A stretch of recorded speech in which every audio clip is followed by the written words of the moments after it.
दिल्ली की सियासत में 37 वर्षों तक कोई मुख्यमंत्री नहीं रहा। दिल्ली की सियासत में 37 वर्षों तक किसी भी पार्टी का राजनीतिक दखल नहीं रहा। ऐसा क्यों और इसके पीछे क्या कारण है, आज के इस वीडियो में हम आपको हर बात से रूबरू कराएंगे। नमस्कार, स्वीकार कीजिए, मेरा नाम आयुष राज द्विवेदी है और आप देखना शुरू कर चुके हैं प्रभात खबर का डिजिटल प्लेटफॉर्म। 1952 में जब दिल्ली में पहली बार चुनाव हुआ तो कांग्रेस पार्टी ने सरकार बनाई और ब्रह्म प्रकाश यादव को मुख्यमंत्री बनाया। हालांकि कुछ सियासी अनबनी के कारण 1955 में उनको बदल दिया गया और फिर कमान आई गुरमुख निहाल सिंह के हाथों में। लेकिन गुरमुख निहाल सिंह की सत्ता भी एक वर्ष से ज्यादा नहीं चल सकी।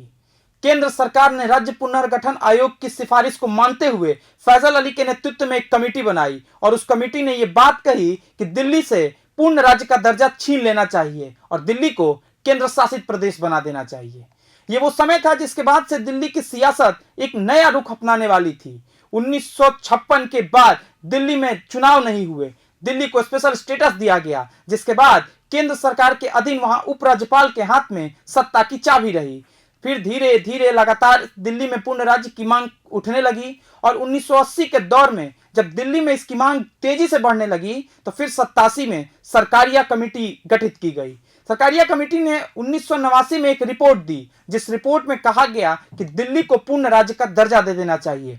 हालांकि अगर केंद्र चाहे तो कुछ विभागों में अपनी शक्तियां अपने पास रख सकती है।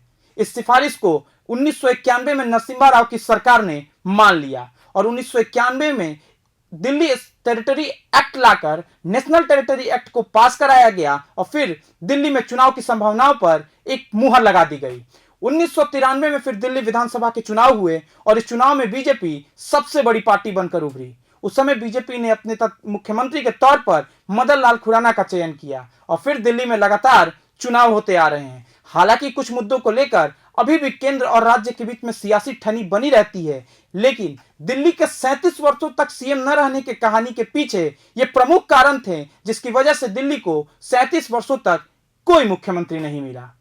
ऐसे ही वीडियो के लिए और सियासी समीकरणों को जानने के लिए आप बने रहिए प्रभात खबर के डिजिटल प्लेटफॉर्म के साथ। प्रभातखबर.com, विश्वास वही, रफ्तार नहीं।